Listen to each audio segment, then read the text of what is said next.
बिस्मिल्लाहिर्रहमानिर्रहीम। अस्सलाम वालेकुम नाज़रीन, मैं हूं कंबर ज़ैदी। प्रोग्राम देख रहे हैं आप डिबेट एट 8। नाज़रीन, हुकूमत और अपोजिशन के दरमियान फासले बढ़ते जा रहे हैं। ख़ुसूसन 9 मई के फैसले आने के बाद से हुकूमत ने जो अपोजिशन लीडर की सीट है उससे और दीगर कमेटियों की नुमाइंदगी से तहरीक इंसाफ को फारिग कर दिया है। तहरीक इंसाफ के वो रहनुमा जो इस 9 मई के फैसले में नामजद हैं, जिनको सजाएं हुई हैं, उनको नाअहल करार दे दिया गया इलेक्शन कमीशन की जानिब से। और उसके बाद कौमी असम्बली में भी आज बाकायदा तौर पर अपोजिशन लीडर की सीट, अपोजिशन लीडर का चैम्बर और इसके साथ दीगर अहम कमेटियां जिनकी नुमाइंदगी पीटीआई कर रही थी वो उनसे वापस ले ली गई हैं। क्या हुकूमत और अपोजिशन के दरमियान मामलात किसी ठहराव की जानिब जाएंगे? क्योंकि हुकूमत एक तरफ तो ये तमाम चीजें कर रही है, लेकिन दूसरी तरफ मुज़ाकरात की दावत भी देती जा रही है। हुकूमत केपी हुकूमत पर, यानी तहरीक इंसाफ की जहां पे हुकूमत है, वफाकी हुकूमत वहां पर इल्जाम लगाती है कि करप्शन के स्कैंडल हैं और इन करप्शन के स्कैंडल्स की तादाद बढ़ती जा रही है। जबकि दूसरी जानिब केपी हुकूमत, पीटीआई की हुकूमत, मुस्लिम लीग नून की हुकूमत पर इल्जाम लगाती है कि चीनी और गंदम का स्कैंडल जो है वो वफाकी हुकूमत की वजह से है। इन दोनों की हुकूमतों के दरमियान जो टकराव है वो मजीद बढ़ता जा रहा है। अपोजिशन और हुकूमत के दरमियान टकराव बढ़ता जा रहा है और इसके साथ साथ ब्यूरोक्रेसी पर भी इल्ज़ाम खुद हुकूमत के लोग लगा रहे हैं। और वो ये कह रहे हैं कि सिर्फ सियासतदान तो ब्यूरोक्रेसी का बचा हुआ माल खाते हैं और असल करप्शन की जड़ तो ब्यूरोक्रेसी है। पुर्तगाल में जायदादें ब्यूरोक्रेट्स की जानिब से बनाई जा रही हैं और वो वहाँ की शहरियत हासिल करके मुल्क का पैसा लूट कर वहां चले जाएंगे। किस में कितनी सदाकत है, कौन किस हद तक सच्चा है, ये आज प्रोग्राम में जानने की कोशिश करेंगे। हमारे साथ सीनियर सियासतदान एजाज उल हक साहब मौजूद हैं। बहुत शुक्रिया हमें प्रोग्राम में ज्वाइन करने के लिए। एजाज साहब, आप पीटीआई को कौमी असम्बली की अपोजिशन लीडर की सीट से फारिग कर दिया गया, कमेटियों की सरबराहियां उनसे ले ली गई, 9 मई के फैसले आए और उसके बाद एकदम से असम्बली में भी ये चीजें शुरू हो गई। आप समझते हैं कि किस हद तक ये दुरुस्त अमल है? क्या बिल्कुल ही ओपोजिशन को एक दीवार से लगा देना चाहिए? नहीं, ये तो मैं नहीं समझता कि ओपोजिशन को दीवार से लगाना चाहिए, क्योंकि ओपोजिशन को दीवार से अगर लगाएंगे तो मसले मजीद पैदा होंगे। ये यहाँ पे मेरा ख्याल है कि थोड़ा सा पीटीआई ने भी एक पार्लियामेंटेरियंस की हैसियत से वो किरदार अदा नहीं किया जो उनको as leader of the opposition करना चाहिए था। होती हैं लड़ाइयाँ भी होती हैं, मार कुटाइयाँ भी हुई हैं माजी के अंदर, हमारी अपनी असेंबली के अंदर भी हुआ है, एहतजाज भी हुए हैं, सब कुछ हुआ है। तो ये उनको जिनके खिलाफ केसेस आए हैं उनको डी सीट किया होगा या नायल किया होगा, लेकिन अभी उनके पास अपील के बड़े रास्ते हैं। जैसे दस्ती का हो गया है, स्टे मिल गया टेम्पररीली या एजाज मुकम्मल साहब, तौर पहले पर। किसी सियासतदान को नाअहल तब किया जाता था जब तक सुप्रीम कोर्ट से उसके खिलाफ फैसला ना आ जाए। नीचे वाली कोर्ट से हुआ, हाई कोर्ट गया मामला, फिर सुप्रीम कोर्ट गया और उसके बाद फिर उसकी नाअहली होती थी। अब एकदम से ये अमल शुरू हो गया, नाअहली हो जाएगी, इतनी क्या उजलत है? बाई इलेक्शंस अगर आप करा देते हैं, उन बाई इलेक्शंस पे अवामी पैसा लगता है, कल को हाई कोर्ट से डिसीजन रिवर्स हो जाता है, तो फिर इस अवामी पैसे का क्या होगा और उस बाई इलेक्शन का क्या होगा जो आपने उजलत में करा दिया? इस पे क्या समझते हैं आप? नहीं, देखें, जब आपको एक कोर्ट से सजा हो गई है और ऊपर के कोर्ट ने जब तक आपको स्टे ऑर्डर नहीं दिया है, चाहे वो हाई कोर्ट हो, हाई कोर्ट में सजा होगी बरकरार रहेगी तो आप सुप्रीम कोर्ट से जाके स्टे लेंगे। माजी के अंदर ये होता रहा है, जो टेनोर पूरे होते रहे, कई 5-5 साल तक केस लड़ते रहे, वो सुप्रीम कोर्ट तक गए, वहां से स्टे मिलते रहे उनको। अब मौजूदा सूरत हाल में इन्होंने पता नहीं आगे रिजू किया कि नहीं किया हाई कोर्ट से, और हाई कोर्ट ने क्या, क्योंकि आप देखें ना वो दस्ती को स्टे हाई कोर्ट से मिला है, जो भी अभी आरजी है या मुकम्मल तौर पे है। तो ये एक प्रोसीजर है लीगल, जो मैं उस पर इतना तबसरा तो नहीं करना चाहता, लेकिन ये उनको भी लेकिन मालूम है कि वो दस्ती साहब का भी इंतखाबी शेड्यूल तो अनाउंस हो गया था, वो तो उन्होंने जाकर रिक्वेस्ट की, अपील डाली और उसके बाद ये स्टे आया। इलेक्शन कमीशन को इतनी क्या उजलत है? उजलत की बात नहीं है, इसमें कानून की बात है। अगर कानूनी तौर पर अदालत ने उनको नायल करार दे दिया तो इलेक्शन कमीशन ने वो ऑर्डर्स को फॉलो करना है जब तक कि अगला कोर्ट जो है उस पर स्टे ना दे। ठीक, आप क्या समझते हैं सर के 5 अगस्त को एहतजाज किया पीटीआई ने, अब 14 अगस्त को दोबारा ऐलान किया हुआ है उन्होंने एहतजाज करेंगे। क्या पीटीआई की जानिब से ये एहतजाज कोई असर रखता है? इसके क्या असरात निकलेंगे? आप समझते हैं कि इन एहतजाज के ज़रिए या फिर डील ठुकरा के इमरान खान साहब बाहर आ सकते हैं? देखिए, डील की बात नहीं, ये उनकी मर्जी है। डील करनी होगी कर लेंगे। इसको आप डील कह लें, इसको आप निगोशिएटेड सेटलमेंट कह लें, इसको आप दो तरफा मुज़ाकरात कह लें। अब ये तो जो भी नाम देना हो आपने उसको नाम आप दे सकते हैं, लेकिन एहतजाज के लिए भी मौका महल होता है, टाइमिंग होता है, सरकमस्टांसेस होती हैं। मौजूदा सूरत हाल में मार्का हक के बाद, बयान अल मरसूस के बाद जो है ना, वो हालात, एक नया नैरेटिव पाकिस्तान का पैदा हुआ है, बैनुल अक़वामी तौर पर भी और अंदरूनी तौर पर भी। वो जो एक गैप पैदा हो गया था अवाम में और इस्टेब्लिशमेंट के दरमियान, उसको काफ़ी हद तक वो पुर हो गया। अब इस मौके पे 5 अगस्त को पिंडी में तो मैं सारे फिरता रहा हूँ, इस्लामाबाद में फिरता रहा हूँ, मुझे कहीं एहतजाज होता हुआ नजर नहीं आया। हकीकत की बात बता रहा हूँ मैं, मुझे नहीं पता बाकी शहरों में हुआ है कि नहीं हुआ है। लेकिन आप देखिए, 14 अगस्त इस दफा एक नए जज्बे के साथ मनाने का हुकूमत ने कहा है। इसमें चाहिए था कि पीटीआई भी भरपूर तरीके से पार्टिसिपेट करती, केपीके की हुकूमत भी करती, और अगर ये और कहीं नहीं जोर लगा सकते थे अपना, तो केपीके के अंदर ये जलसे करते और 14 अगस्त के हवाले से गुफ्तगू करते, बजाय इसके कि एहतजाज की कॉल देने की, जिसको मेरा नहीं ख्याल कि एक्सेप्टेबिलिटी होगी उसकी।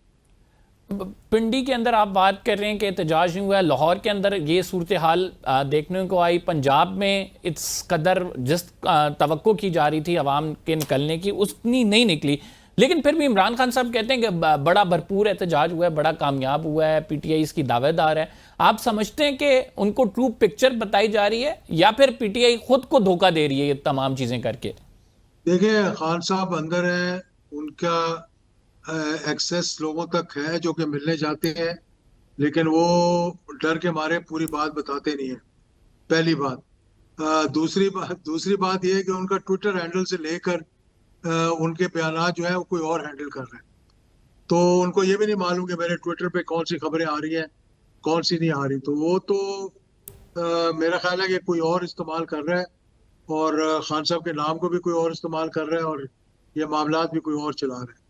तो अगर उनका ये कहना है कि जी बहुत भरपूर एहतजाज हुआ, तो फिर हम अब क्या कह सकते हैं इस पे। आप खुद तजिया कर लें, सोशल मीडिया देख लें। आप अगर कहते हैं जी कि हम टीवी पे कोई सख्ती है, कोई कदगन है, तो आप सोशल मीडिया पे देख लें कि भाई कहाँ पे एहतजाज हुए हैं और कितना उनका असर हुआ है। आप बड़े सीजन पॉलिटिशियन हैं, क्या समझते हैं कि मलिक रियाज साहब के खिलाफ जो शिकंजा टाइट किया जा रहा है, जिस तरह से उनके केसेस लग रहे हैं, उसमें नाब जो है रिकवरी कर रहा है, जायदादें नीलाम हो गई, फिर उन्होंने सुप्रीम कोर्ट से रुजू किया। एक बड़े अहम शख्सियत है मलिक रियाज साहब, पाकिस्तान में बड़ी अहमियत के हामिल हैं। उसकी वजह यह है उनके ताल्लुकात मुख्तलिफ सियासतदानों से, फिर इस्टाब्लिशमेंट के साथ भी। क्या ऐसी वजह हो सकती है जिससे कोई सेटलमेंट नहीं हो पा रही, और क्या समझते हैं आपके मलिक रियाज के खिलाफ ट्रैकडाउन इसी तरह जारी रहेगा? नहीं, इसमें मैं तो नहीं तबसरा कर सकता, मुझे मालूम नहीं कि किस नौयत के केस हैं। मलिक रियाज को चाहिए था कि पाकिस्तान आते, पाकिस्तान आकर अपने केसेस को फ्रॉड फेस के करते। केसेस हैं, इसके अलावा उन्होंने गैर कानूनी तरीके से जो पैसा बनाया हुआ है उसके केसेस हैं, माली बेजाब्तगियों के केसेस हैं। तो मतलब आगे फेस करना चाहिए ना, मतलब यहाँ के कोर्ट्स में, अदालतों में नैब के केसेस है, नैब के सामने। तो जब आप आएंगे नहीं पाकिस्तान, तो लाजमी बात है एक तरफा कार्रवाई होगी फिर। मलिक रियाज साहब कहते हैं कि उनको फोर्स किया जा रहा था कि वो एक सियासतदान के खिलाफ गवाही दें, और वो कहते हैं कि मैं किसी भी सियासतदान, चाहे इमरान खान हो या कोई भी हो, उनके खिलाफ गवाही नहीं दूंगा, इस वजह से मेरे खिलाफ ये तमाम चीज़ें हो रही हैं। देखिए, ये तो एक बात करने वाली है ना। अब इसके पीछे हकायक क्या है, ना आपको मालूम है ना मुझे मालूम है। ये मलिक रियाज साहब को पता होगा, उनको चाहिए कि फिर वो खुलकर बताएं कि किसने उनको कहा कि बयान दें, और अगर ऐसी कोई बात है तो वो फिर कौम के सामने लानी चाहिए। सर, बड़ा आप उतार चढ़ाव देखें मुल्क की सियासत के। आप समझते हैं अंडर द टेबल ऐसी डीलें होती हैं, ऑफर किया जाता है और फिर गवाहियां ली भी जाती हैं, और इसके बदले में अगर ना हो तो फिर क्रैकडाउन भी किए जाते हैं? Do you? देखिए, अगर गवाही ली भी जाए और बाद में आदमी कह देगा मुझे अंडर ड्यूरेस यानी कि लिया गया था, तो उस बयान की कोई हैसियत नहीं होती। जिस तरह के सागडार ने नवाज शरीफ साहब के खिलाफ तमाम तहरीरी बयान दे दिया था, और जब बाद में वक्त आया तो उन्होंने कहा, तो मुझे, हालांकि वो दफा 64 का बयान था, तो उन्होंने कहा ये मुझसे जबरदस्ती लिया गया था, तो वो नल एंड वॉइड हो गया सब। ठीक। आप क्या समझते हैं 27वीं तरमीम की बड़ी गूंज हुई, उस 27वीं तरमीम में फिर र्यूमर्स निकल आए कि इसमें जो है वो फील्ड मार्शल साहब जो हैं सदारती ओहदा लेने चाहते हैं, फिर DGISPR ने इस बात को क्लियर किया ये सिर्फ अफवाहें हैं, ऐसा कोई कुछ नहीं होने जा रहा। ये कौन ऐसी अफवाहें फैला देता है एकदम से पूरे मुल्क में डिस्कस होने लग जाती हैं? क्योंकि वीलॉग पे व्यूज नहीं आते, तो फिर किसी ना किसी तरीके से ऐसी खबरें देनी पड़ती हैं। क्या फील्ड मार्शल चाहेंगे कि फील्ड मार्शल का ओहदा छोड़कर और जरदारी बन जाए वो, मतलब या सदर बन जाए वो, इस निज़ाम में जहाँ पे सदर की कोई है नहीं है। अगर वो सदर बनना चाहेंगे तो वो जियाउल हक वाला सदर बने या परवेज मुशर्रफ वाला बने, तो फिर तो पता भी लगता है कि ये सदर है, सदारती निज़ाम है। मौजूदा सिस्टम के अंदर उनको सदर का ओहदा लेने का मुझे नहीं समझ आती कि कोई वो सोचे भी इस बारे में। लेकिन सर सदारती निज़ाम के ख्वाहिशमंद तो पहले भी हमारे, आपने जैसे खुद जिक्र किया ज़ियाउल हक साहब या फिर मुशर्रफ साहब, एक ओहदे की ख्वाहिश उसकी तो रही है, और उसके साथ ज़ाहिर बात है ताकत भी थी, लेकिन उसके बाद से हालात जो अनफोल्ड हुए, जिस तरह से केसेस चले, वो भी एक प्रेसिडेंट है हमारे सामने। लेकिन ख्वाहिश तो होती है सर। दोनों केसेस में ख्वाहिशात के साथ साथ सरकमस्टांसेस भी थे कि मार्शल लॉ लग गया था। दूसरे केस में भी मार्शल लॉ लग गया था मुशर्रफ साहब के ज़माने में, तो वो चीफ एग्जीक्यूटिव ऑफिसर बन गए थे, CEO उन्होंने अपने आप को कहना शुरू कर दिया था। जन ज़ियाउल हक 1977 के हालात के बाद मार्शल लॉ लग गया मुल्क में, तो फिर वो मार्शल लॉ के अंदर तो आप जो भी बन जाए, आपके पास सारे इक़्तिदार आपके हाथ में होता है, ओहदे को जो मर्जी आप कह दें। और जो अपॉइंटी होते हैं, जो कैबिनेट होती है, जो दीगर ओहदेदार होते हैं, गवर्नर होते हैं, वो एक मार्शल लॉ एडमिनिस्ट्रेटर के अपॉइंटीज होते हैं। तो उसमें तो नहीं आप कह सकते कि ख्वाहिश की बात है। निज़ाम के अंदर रहते हुए अगर आप समझें कि फील्ड मार्शल साहब अपना ओहदा छोड़कर या उसके ऊपर वो सदर बनकर उनको कोई मजीद तकवीत मिलेगी, तो मेरा नहीं ख्याल कि तकवीत मिलेगी। कोई मौजूदा निज़ाम में तो सदर का कोई रोल ही नहीं, स्वयं यानी फीते इन काटने के। इन अदर वर्ड्स आप कह रहे हैं कि जाहिर बात है कि एक हाइब्रिड सिस्टम है, उस हाइब्रिड सिस्टम में already when you can influence, तो ज़रूरत नहीं पड़ती कि आप कोई ऐसा ओहदा लें जिसके तहत आपको, जाहिर बात है मार्शल लॉ के दौर में जिस तरह सदर बने थे उससे आपने एडमिनिस्ट्रेटिव इख्तियारात इस्तेमाल किए थे, तो अभी कोई ज़रूरत ऐसी नहीं है, ऑलरेडी इन्फ्लुएंस बहुत मौजूद है। कह सकते हैं आप, मतलब ये अपनी अपनी सोच है सबकी कि क्या इन्फ्लुएंस मौजूद है, या being on the same page, आपस में मुशावरत से मामला आगे चला रहे हैं। ये तो मतलब हर किसी की अपनी अपनी है ना वो सोच और राय।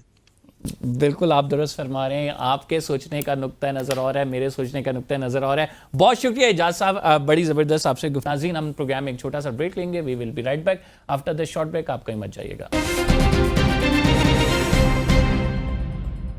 वेलकम बैक नाज़रीन, हमें ज्वाइन किया है सेनेटर डॉक्टर हुमायूं मोहम्मद साहब ने, पाकिस्तान तहरीक इंसाफ से इनका ताल्लुक है। हमारे साथ मौजूद हैं असलम गौरी साहब, तर्जुमान हैं जमीयत उलमा इस्लाम फजलुर रहमान ग्रुप के। हमारे साथ मौजूद हैं रमेश सिंह अरोड़ा साहब, पाकिस्तान मुस्लिम लीग नून के सीनियर रहनुमा। आप तीनों मौजूद मेहमानी ग्रामी का बहुत शुक्रिया। Starting from you doctor Humayun Mohammad, पूरी कौम जो है 14 अगस्त को जश्न आज़ादी मना रही होगी, आप लोगों की जानिब से एक और एहतजाज रख दिया गया है। 5 अगस्त के एहतजाज में क्या हासिल किया गया है? अब जो 14 अगस्त का एहतजाज की तरफ आप लोग देख रहे हैं कि ऐसा जो आपने प्लानिंग की थी उसके मुताबिक एग्जीक्यूट हुआ है, बड़ा प्रेशर पड़ा है, अब 14 को भी बड़ा प्रेशर पड़ेगा, ऐसा क्या हुआ है 5 अगस्त को? बिस्मिल्लाहिर्रहमानिर्रहीम, इय्याका नाअबुदु व इय्याका नस्तईन। देखिए, मैं आपको सबसे पहले बताता हूँ 5 अगस्त को हुआ क्या है। 5 अगस्त को ऐसा था कि 2020 में एक बहुत मोहलिक बीमारी पूरी दुनिया में आई थी, उसको कोविड कहते हैं। उससे ये हुआ था कि पाकिस्तान को नुकसान नहीं हुआ था, लेकिन वो बीमारी को काबू में कर लिया गया था, और इसमें पूरी दुनिया में पाकिस्तान डिड द बेस्ट। अब पाकिस्तान को 2022 में एक और बीमारी लग गई थी, उसको कहते हैं PDM, पाकिस्तान डिस्ट्रक्शन मूवमेंट। उसके 2 दौर चल चुके, ये तीसरा दौर चल रहा है। इस दौर को अभी हैंडल करने के लिए स्मार्ट प्रोटेस्ट इंट्रोड्यूस किया है, जिसमें हर एक सूबे को डिफरेंट तरीके से हैंडल करेंगे। जहां इजाजत है आइन के लिहाज से लोगों को निकलने की, वहां पे जलसे और जुलूस होंगे। और आप लोगों ने देखा है कि केपी में कोई 6 या 7 बड़े बड़े ओवर 100-200,000 पीपल निकले हैं 4-5 जगहों पे। उसके बाद सिंध वाली जगह जहां पे हम लोगों ने ये देखा है कि वहां पे हमने 34 जितने भी अजला हैं, हर एक अजला इंक्लूडिंग कराची एंड हैदराबाद, वहां पे हम लोगों ने रीजनेबल साइज के प्रोटेस्ट किए, जिसमें वहां पे लाठीचार्ज भी हुई है और आपने देखा है वहां पे आंसू गैस भी हुआ है। एंड प्लस वहां पे हमने एक 9 मई के सो लिहाज से व्हाट एक डू वी एक्सपेक्ट ऑन 14? क्या ठीक है। हम अब देखेंगे हम स्मार्ट अच्छा, एहतजाज एक मिनट, होगा? Allow me.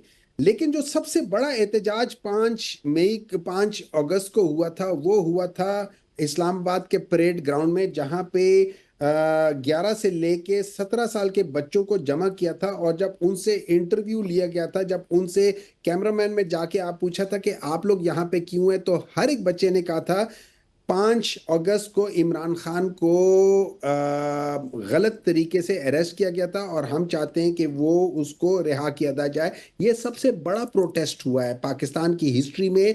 इन सब चीजों के बावजूद तो ये वो लोग हैं जिनको ये लोग टेररिस्ट कहते हैं। ये वो माइंड सेट है बच्चों का, ये इसको कैसे बदलेंगे। अब आ जाती है, आपने कहा 14 अगस्त को, 14 अगस्त को हम इसी तरीके से ही करेंगे, बिल्कुल यही करेंगे। अच्छा, उसमें जब हम कहते हैं ना कि 14 अगस्त की आजादी, कौन सी आजादी की हम बात कर रहे हैं?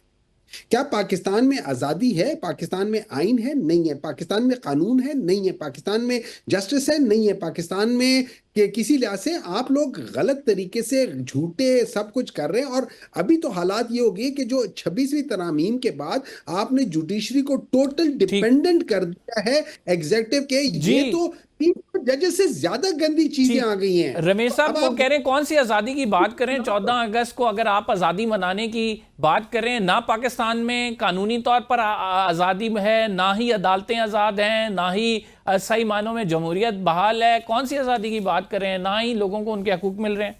अब सवाल ये पैदा होता है कि सेनेटर साहब से पूछिए कि सेनेटर साहब, ये वही पाकिस्तान है जो आपको जिस तरीके से भी ला के बिठा दिया गया था, आपको मिला था, तो हुमायूं साहब आप उस वक्त क्यों नहीं बात करते थे जब मोहतरम मियाँ मोहम्मद नवाज शरीफ साहब को आपने जेल में बंद किया था और आपके उस वक्त के सो कॉल्ड वज़ीर आज़म साहब गए तो थे अमेरिका के, पाकिस्तान अमेरिका के रिलेशनशिप हमने बिल्ड करना है, पाकिस्तान के लिए आपने जाके आपने बात करनी है कि पाकिस्तान के अंदर आएँ और लोग आके इन्वेस्टमेंट करें। लेकिन वहाँ पर भी आपको मियाँ नवाज शरीफ साहब याद आ रहे थे, वहाँ पे भी आप खड़े होकर बात करते कि मैं मियाँ नवाज शरीफ साहब का पंखा बंद कर दूंगा, बिस्तर उठा लूँगा। तो आपको उस वक्त क्यों नहीं राइट्स नजर आए? तो अब जब पाकिस्तान एक समझ चल पड़ा है, आज सफारती महाज पे आप देखिए पाकिस्तान की स्टैंडिंग किधर है। आप कंपेयर कीजिए ना, आप तो सहाफ़ी हैं, आपका तो काम ही है, आप कंपेयर कीजिए इनके दौर को और हमारे दौर को। भी आए हुए हमें सिर्फ 1 साल 6 महीनों में सफारती महाज पे पाकिस्तान किधर चला गया है, दिफाई महाज पे पाकिस्तान किधर चला गया है, पाकिस्तान के इकनॉमिक इंडिकेटर्स किधर चले गए हैं। इस वक्त जो डिस्काउंट रेट था जब इनकी हुकूमत थी 22-24% पे लेके आ गए, आज वही डिस्काउंट रेट कम होकर 11% पे आ गया। आज अब स्टॉक एक्सचेंज मार्केट देखिए 1,45,000 पे स्टॉक एक्सचेंज खड़ी है।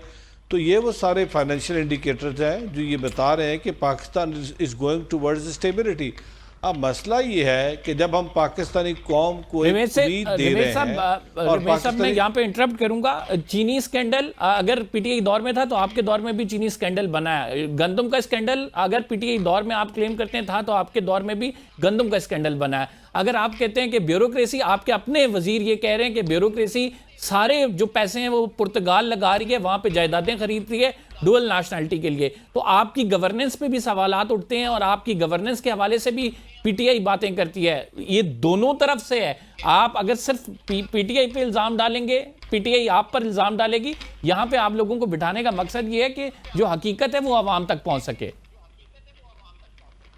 देखिए, मैंने तो किसी पे इल्ज़ाम नहीं लगाया, मैंने तो हकीकत वाज़ह की। आप चाह रहे हैं कि हकीकत आवाम तक पहुंचे तो फिर आप भी हकीकत आवाम तक पहुंचाएं। क्या जब चीनी स्कैंडल बना था तो इनके ऊपर चीनी स्कैंडल बना, इन्होंने क्या किया?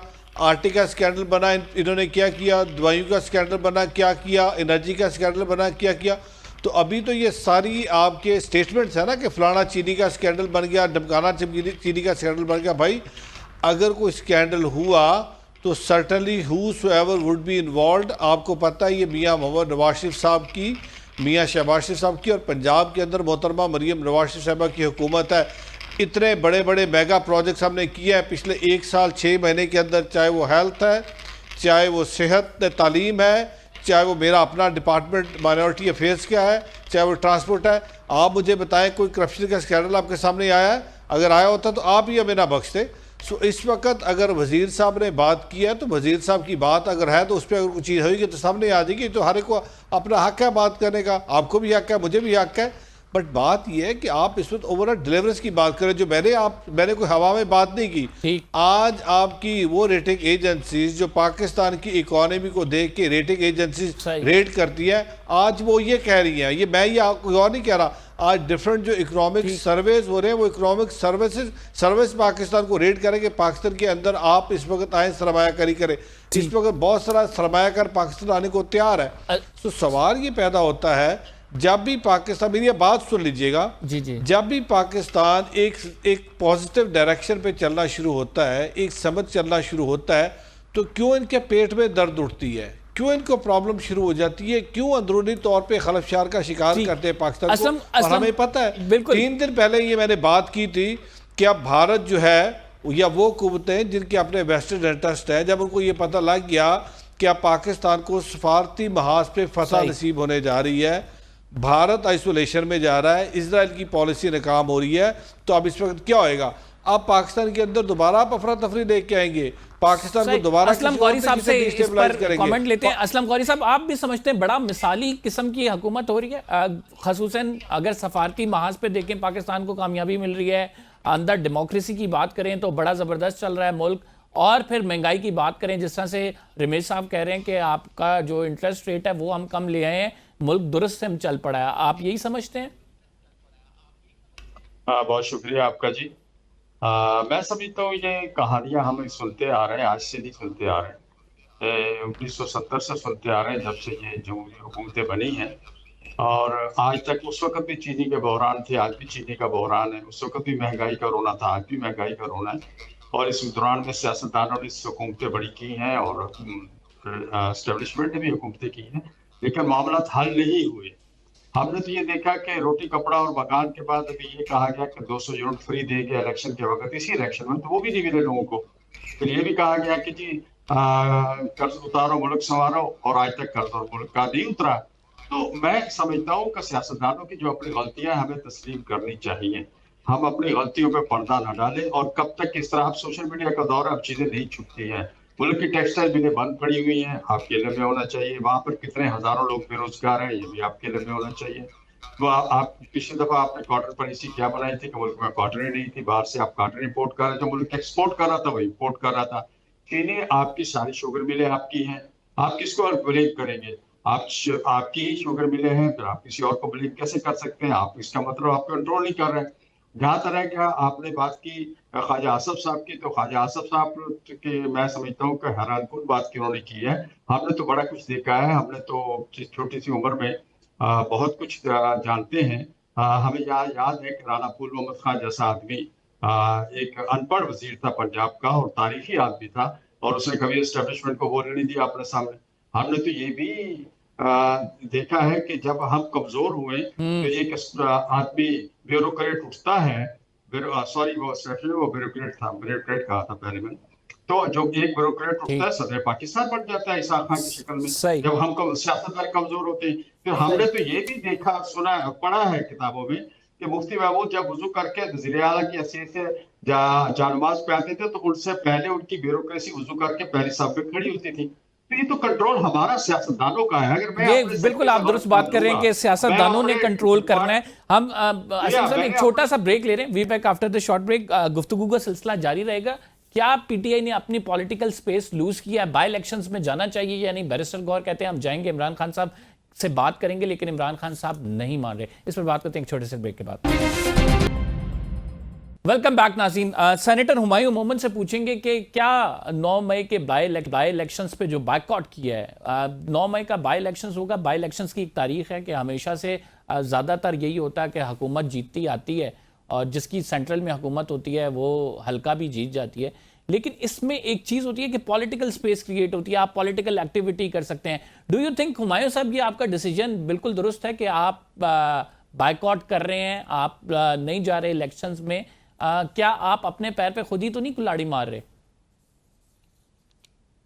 तो बहुत सारी चीजें जब होती है ना, तो आप उनको अकॉर्डिंग टू द रूल्स, आप according to the constitution decision लेते हैं। हमने जो 2 असेंबलीज को डिसॉल्व किया था, उसको हमने इस कॉन्स्टिट्यूशन को सामने रखते हुए कहा था कि आर्टिकल 224 जो है ना, वो आपको 90 दिन के अंदर मजबूर करता है कि आप इलेक्शंस कराएं। लेकिन हमने देखा कि पाकिस्तान में तो कॉन्स्टिट्यूशन है ही नहीं।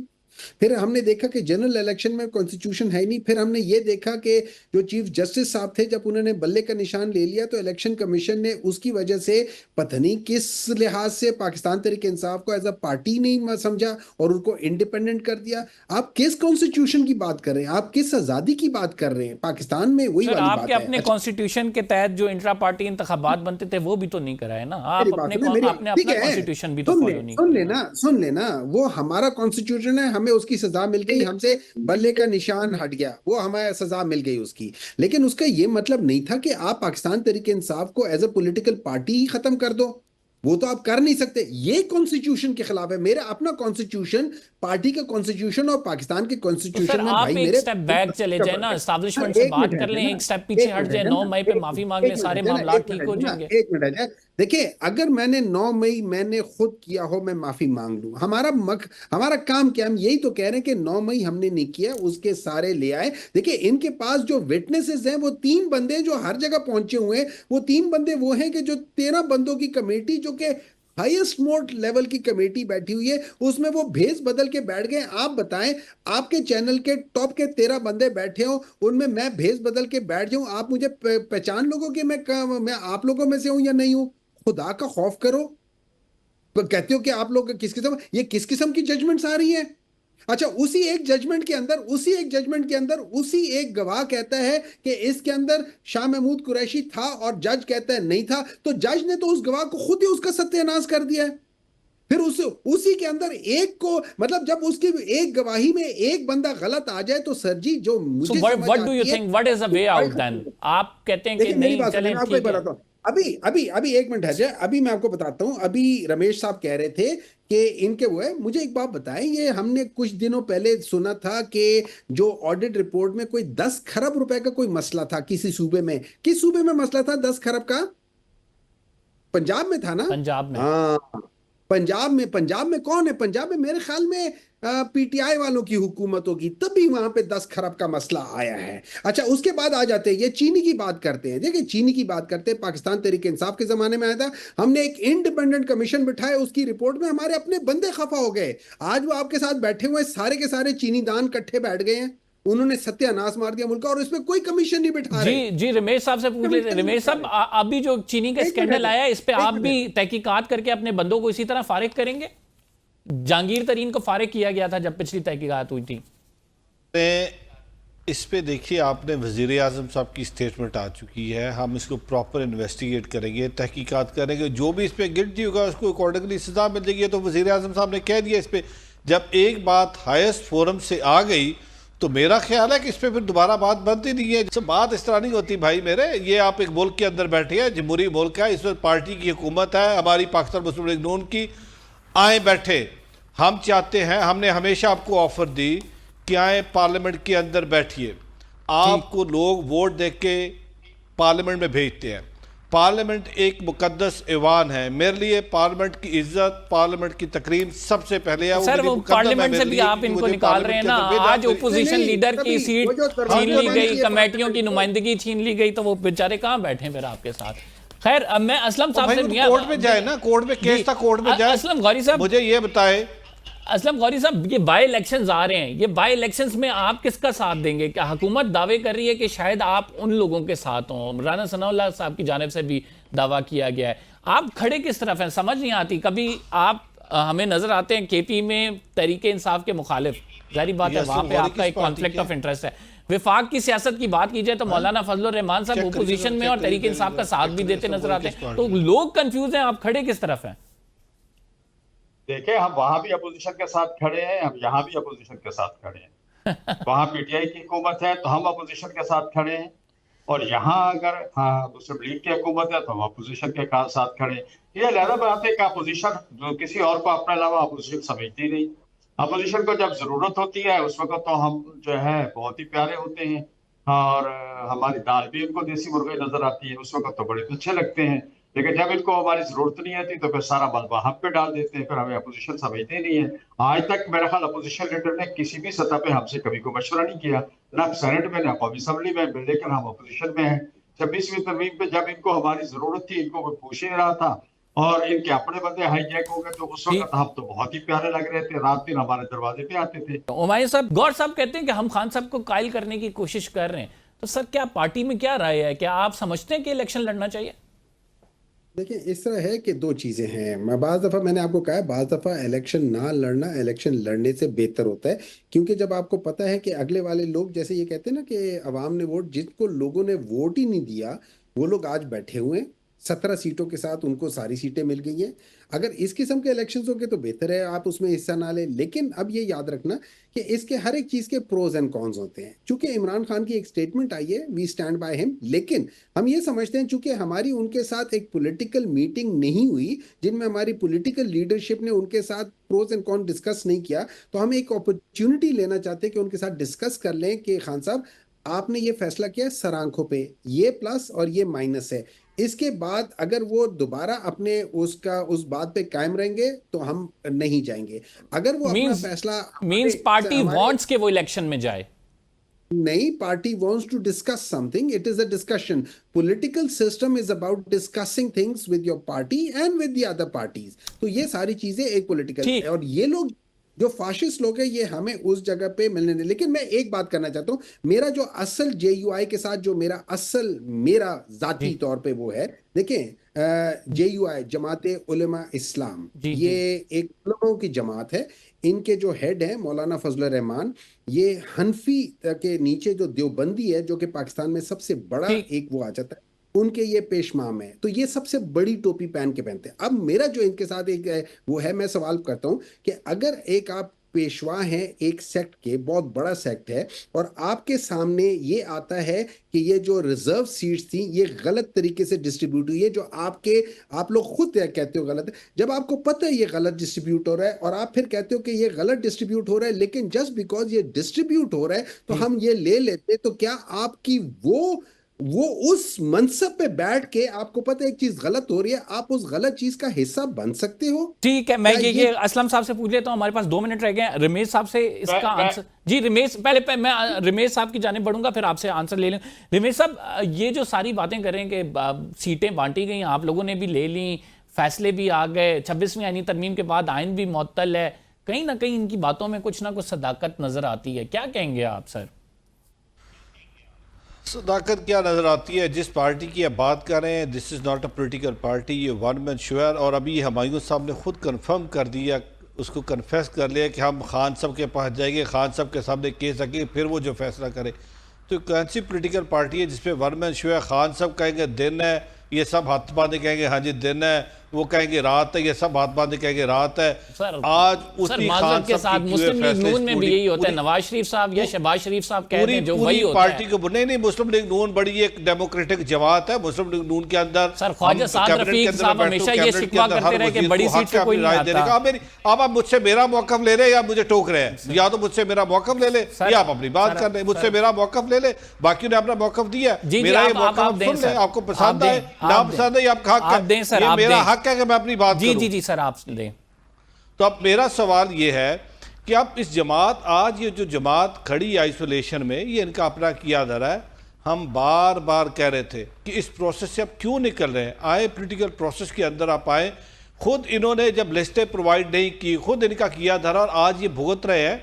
बट मैं अभी भी चाहता हूँ, अगर आप मुझसे एज ए पॉलिटिकल वर्कर पूछे तो मैं आज भी ये चाहूँगा, क्योंकि मेरा बहुत अच्छा 2013 से 18 में पंजाब असम्बली के अंदर मेंबर था, मेरे PTI वालों के साथ बहुत अच्छे तलक़ात थे, हमने मिलकर बहुत सारी लेजिस्लेशन की है। शायद मेरी ज़्यादा दोस्तियाँ PTI वालों के साथ थी, बट उसका मतलब ये नहीं हम किसी के जानी दुश्मन है। हाँ, हमारी इनके साथ जो एक लड़ाई है, वो लड़ाई एक नज़रिए की लड़ाई है। वो लड़ाई किस चीज़ का, इख्तलाफ किस चीज़ का? जब आप एक 9 तो मई जैसा वाकया करते हैं और फिर 9 मई के वाकयात की वजह से आपको सजा मिलती है ठीक। और आप पाकिस्तान की मुखालफ नारे यानी लगाते हैं। आप पाकिस्तान ये में बड़ा उस पॉजिटिव शोहदा के रमेश पुतले साहब आपकी जलाते हैं, जानिब से तो सजा तो मिलेगी।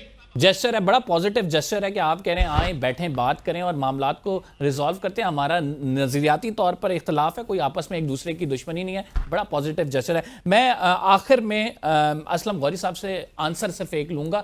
जो हुमायूं मोहम्मद साहब ने सवाल रखा है कि आपने सर क्यों ली वो माले गनीमत जो कि सीटें बांटी गई, आप एक मकतबा फ़िक्र के जो है बड़े रहनुमा भी हैं, क्यों आपने की? पहली बात तो मैं इनको ये बताना चाहता हूँ कि मौलाना फजल रहमान किसी मकतबा फिक्र के लीडर नहीं है। वो इस वक्त आलम इस्लाम के लीडर हैं, दुनिया मानती है उनको, और पाकिस्तान का नंबर 1 सियासतदान है। वो रोजाना बोल के रोजाना आर्ग्यूटर नहीं लेते। दूसरी बात मैं ये कहूँ कि जब इनके फेवर में फैसला आया था सुप्रीम कोर्ट का, तो मौलाना फजल रहमान ने खुद मीडिया पे प्रेस कॉन्फ्रेंस में कहा था कि पीटीआई को मुबारक हो, उनकी फेवर में फैसला आया है, हम इसके खिलाफ केस के खिलाफ कहीं अपील में नहीं जाएंगे और केस रिव्यू में हम नहीं गए। हमने सुप्रीम कोर्ट में हमें बुलाया गया, हम नहीं गए। हमारे वो लोग जो इससे पहले हमें थे और वो हलफ उठा चुके थे, इनके फेवर में फैसला आने के बाद जब उन्होंने हमें कहा कि हम पर्सनली जाना चाहते हैं, हमने उनको भी मना किया सही। कि आप रिव्यू में नहीं गए। और अगर रिव्यू में फैसला आ गया है सुप्रीम कोर्ट का, तो अगर मैं ये सीटें नहीं लेता तो ये सीटें किसको मिलती? ये मुस्लिम लीग को मिलती, या पीपल्स पार्टी को मिलती। मुझे ये इनको तो ना मिलती। बतौर तो मजबूरी तो अगर आपने ये सीट अपोजिशन ली को है। मिल गई ये सीटें, ठीक। ये अगर अपोजिशन को चंद सीटें मिल गई है तो इनको। बहुत शुक्रिया आप तीनों मौजूद मेहमान ग्रामी का। नाज़रीन, प्रोग्राम का टाइम खत्म हो गया, कंबर ज़दी को इजाज़त दीजिए फिलहाल के लिए इतनी। अल्लाह ने के बाद।